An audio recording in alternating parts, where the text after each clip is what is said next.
The coveted 20 to 12 slot. Everybody was, fighting for it, but I said, I insisted I need it, and so took a picture of the moon, and that's my slide. It's just that. It's quite dull. So let's go. What I want to do is just tell you about the things that I perhaps repeat again and again to developers, which seem to me to be kind of obvious, and some of these things will be, but hopefully not all of them. They're obvious to me because I've been doing marketing for years, quite a few years, more than 5. And so I live and breathe marketing games. That's what I do. Developers don't. They live and breathe making games. I couldn't do that. It's incredible. I find it magic. But I can market them. So here we go, the 10 things that are true. And if anybody wants to argue about any of them, say that they're false, I'll meet them outside the party tonight at about 8:30 when I've had 2 gin and tonics and ready to fight. Not really, pacifist. From Manchester though, so just be careful. It's cool. This is me. Why can I tell you this? Because I started in 1993 at Ocean Software. I've worked at these companies. I went from being PR to marketing. And a few years ago, I was made redundant from EA Studio Chilingo, where I was marketing director. So, and now I do HeyStephenHey. I work with people like Merge, who I source games for. I work with Red Bull, who I source drinks for. No, I don't. But I work with Red Bull, it's bizarre. And mentoring, working with indies individually, and I love what I do. I really absolutely love it. So the first truth is, if you build it, they won't come. They're not going to come if you just make a game. They're not just going to turn up. Like any product, basically. If you make a toy, if you make a new sandwich, you can put it in the window of your sandwich shop. It's not going to pull in new people. You need to think about marketing very early. And if you've got $300 million to throw at a product, kind of maybe, you can wait until later on. But we haven't. We're in the indie world. We don't have shed loads of resources. So maybe you need to think about starting early, about having some funds to bring some audience into your game once it's made. I would say a minimum, you're looking around a minimum of around 20%, 30% of your development budget. You should seriously be thinking about having that amount of money to spend on marketing a game at any point. Because we can't do that. We can't throw it at everything. So we have to throw it at the right people at the right time in the right way. You're not making a game for everyone. To be fair, this is said less and less from developers to me, that here's my game, who's it for? Well, everyone's going to play this game because my grand's going to play this game, and my son, and I'm going to play it, everyone's going to play it. What's not to like? Okay, if you're making a game that's for everyone, probably something's gone wrong already at some point. You're making a game for someone. You should definitely think about the people that you're making games for. It may not be you as well. It's, you're not making a game necessarily for yourself. Probably more often than not, you're making a game for somebody completely different than you. So think about those audiences. And again, kind of, audiences, very kind of fundamental part of marketing. Well, think about the people who you're making the game for, why they play games, and think about this kind of consumer profiling bit, because it's very, very important. This is taken from kind of an amalgam of a couple of commercial consumer profiles. But there's plenty out there. I think Bartle's taxonomy is one of the academic ones. Almost every company, Ubisoft, EA, Sony, they all have their own different ways of categorizing these audiences. and they put them into categories, they're across segments. What you'll notice about these is that we're not really talking about typical kind of, it's an age or it's a location, those typical demographics, but we're more talking about why people play games, what drives them. Think about why am I picking up a game? It's not just because it looks lovely. What am I getting out of that game? I'm going to progress. That's kind of taken in every game. But what else am I going to do? And I think these categories that you can find online, I think something like Battles is a good example where, everybody, if you look at the different companies that have done this, they kind of vary from 6 to 9 to 10 different segments. So I think there's a lot of kind of similarities there already. So although the big companies have these segmentations, there are studies out there that you can find other people have done them in the academic world, and they're really good, and they're just as valid. What's my next truth? Oh, we've got some more categories. Sorry. So think about kind of some people will play first-person shooters, for example, just to win at all costs. They don't care who they're going to hurt, who they're going to step on. They just want to win. Other people will play first-person shooters because it's a social activity. It's playing out. It's essentially when kids are playing Fortnite, it's a replacement for that kind of outside play, and it's a social thing, and that's one of the big kicks that they're getting from it. So think about that. And then there's another kind of person who plays first-person shooters who is really driven by strategy, about outthinking the enemy, about being the best, but by doing it by being smart. Okay, here's another truth. Sorry, I didn't set the countdown wasn't going, so just check time. But you might not know what you are making. What does this person who stood in front of us say? What does he mean by this? Often I come across games, I get kind of presented games, get pitched games with my work at Merge Games. And I often kind of pitched a game which to me is not, it's wrong. The pitch is wrong. It's not what you're making. And sometimes it's oh no, the numbers have appeared, so this is good.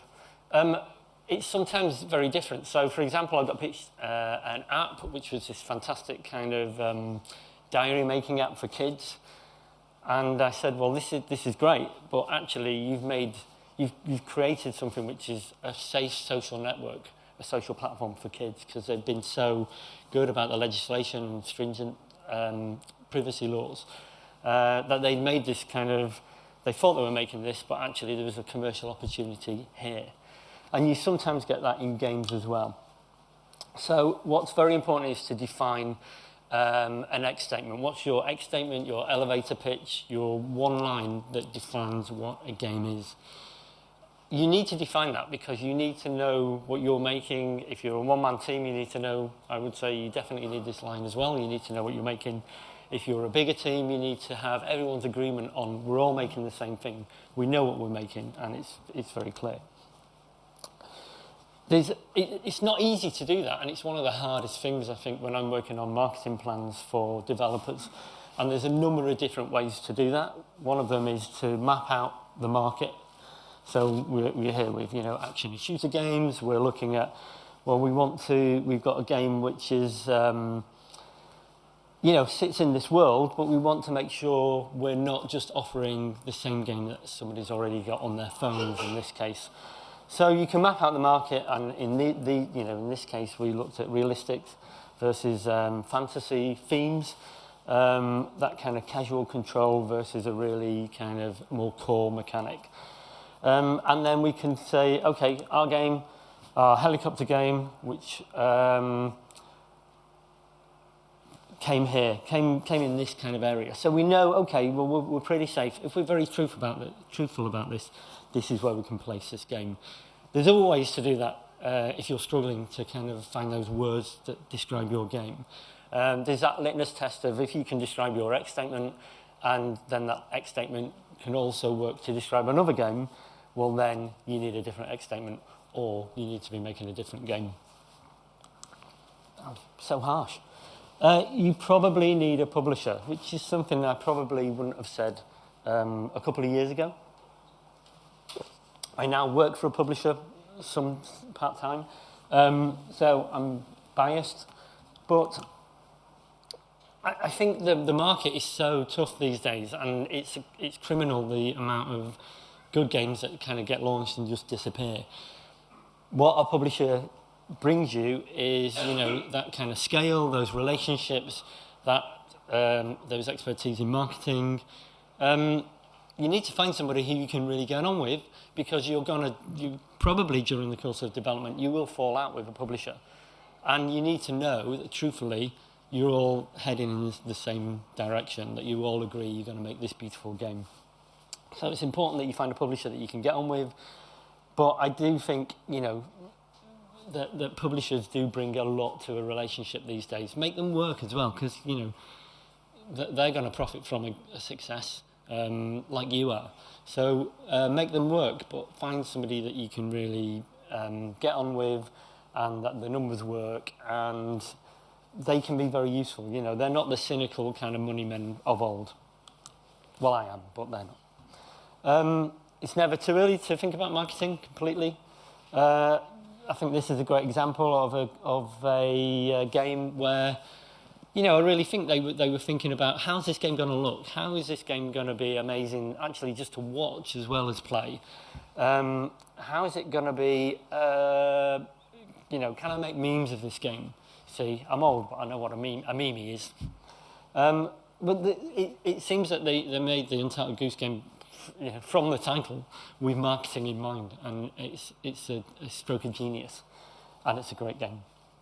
But really think about your hooks into a game at any point. How is it different? How is it going to look different? How is it going to play different from anything else that's out there? And how are you going to communicate those differences?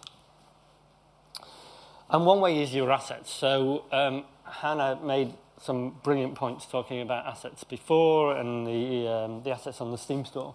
That messages, you know, that they need to come through. So I worked with the lovely Rob at Planiac on Insane Robots, and I said, you know, what's your key art? And he showed me this key art, and I went, okay, so it's got Insane Robots, it's got some robots, it's kind of green, and it looks cool, but it's not, you know, it's not working really hard. You need to make your key art work harder, because the key art is the most important asset that you can have for any game. It's your pack front, you know, it's the front of the cornflakes box. So can we make it work harder? Can we build some messaging in about the game? And then, because I couldn't describe it to him, I had to do a bit of my own artwork. So this is going to be pretty cool when you see this. I don't know if there's any artists out there, but, you know, I don't want to shame people, but I'm quite a talent. Okay. Wasn't supposed to be funny, but you know, I drew this. I said, well, let's show some of the combat in there. Let's show some of the action. Let's show some of the game is a card game essentially, but it's a card game for people who don't like card games. So let's really, you know, kind of tell us more about the game in the key art. So we've got Insane Robots now. We've got a collection of characters. So obviously it's this piece with lots of characters in. We've got some combat, there's some action going on, it's very fast-paced. We've got some symbols, so maybe you might pick up from that there's some kind of card mechanic or some kind of deeper level in it anyway. You're making a game, but you're also building a company. So again, I think when people come to us with pitches for games, they often have a great idea for a game, but don't really have a definitive kind of size and shape of their company. So think about who you want to be, the company that you want to grow into. If it's your first game, you know, what are those words which, you know, we did that exercise on the game. Let's do that exercise on the company. Who do we want to be? You know, we're going to be uncompromising, we're going to be shit hot, we're going to know what our chops are, whatever that means. I think pork chops is one type of chops anyway. But, you know, think about, you're building a company. Your game is everything at the moment, but you're also building a company to last. You want to make more than one game. You don't know enough about the stores. So, again, great advice from Hannah. earlier about Steam, but you know, if you're launching on console, if you're launching on mobile, just spend time, because this is free, just go and look at the stores, look at which kind of games get featured, look at the artwork which Sony are loving, that you know, Microsoft are loving, look at how people phase in and out of sales. There's a lot to be learned just from visiting those stores and looking at how games are being described and shown on those stores. Don't be too hard on yourself, because this is another thing that I think a lot of developers, indies, they try, you know, there's so many channels that we can go and communicate to people on. And for every channel you look at, you know, there's other channels behind that. And you can't facilitate all of that. You know, you've got to build a community, but you can't do it on all these channels. So pick carefully your channels. Benchmark games that have had success in your genre. Where are they doing well? Where have they built their community successfully? You know, use them. Sell the sizzle, not the sausage is a really kind of, you know, classic 1950s advertising marketing spiel. But essentially, it's true. You know, the success of a lot of advertising, the way culture changed around advertising during that Mad Men era, was that people started talking about the experience rather than the product. Again, this is kind of marketing 101, but you know, we should do that. So a good example is a game that I've worked on called Buildings Have Feelings Too. And in this game, you know, it's a city builder, but essentially the buildings have feelings. So it's there. It's kind of, you know, it's the headline, the name of the game. Again, I did a fantastic drawing, which again, I think you can see the development here in my technique. And they came back with this beautiful artwork with the characters together. But again, this is not a pack front for me. This is not a packed shot. It's not giving us enough information. It's giving us the images, but it's not giving us the what is there in this game. It's very important that we've got the images of these beautiful characters that you can empathise with, which is the unique thing. But it's not giving me this management piece.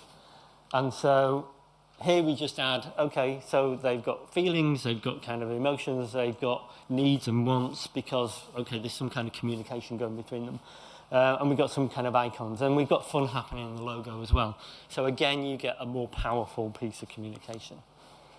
I'm not going to show you the video, but go and look at the video, because it's amazing. I think the video is about it will make me overrun by a minute, so I'm not going to do that.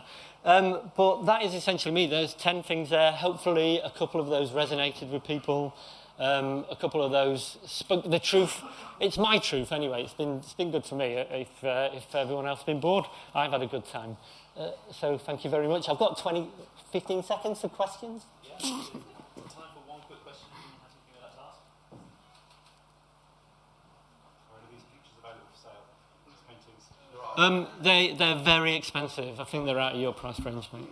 So I'm afraid. We can come to some arrangement later. All right. Thanks very much, Stephen. Thank you. Yes.